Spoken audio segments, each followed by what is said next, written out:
Just like a person can be forced out of their home because of hoarding, people can also be forced out of their current location due to them being pressed on every side, so to speak, by a toxic environment that involves people, places, things, and ideas, right? Those things are filled with toxicity, they're filled with chaos, they're filled with confusion, they're filled with discord and division and buffoonery on a daily basis, right? And that is why Abraham had to be pulled out from his homeland. God had another place in mind for him, and it did not include the environment that he was living with his family members, right? And if his family had not been a problem, right? Even if his family hadn't been a problem, the former location in general, right, was a problem. Abraham was he gave explicit instructions to his servant not to take Isaac back to his homeland.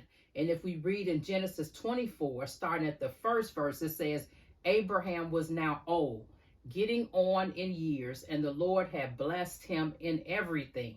Abraham said to his servant, the elder of his household, who managed all he owned, place your hand under my thigh, and I will have you swear by the Lord God of heaven and God of earth that you will not take a wife for my son from the daughters of the Canaanites among whom I live, but will go to my land and my family to take a wife for my son Isaac.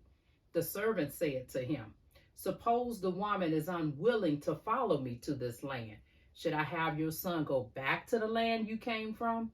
Abraham answered him, make sure that you don't take my son back there.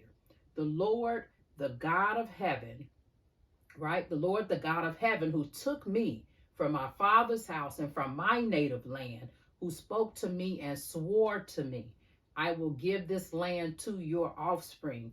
He will send his angel before you, and you can take a wife for my son from there. If the woman is unwilling to follow you, then you are free from this oath to me, but don't let my son go back there.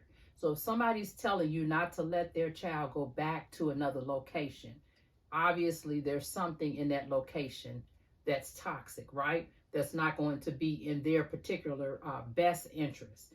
And it's one thing for you to pull a person out of toxicity. It's another thing to take a person and then place them in a place that's just toxic, right? And I know about that from working at a job I was at years ago, and we had it was like maybe 99% of the people that worked there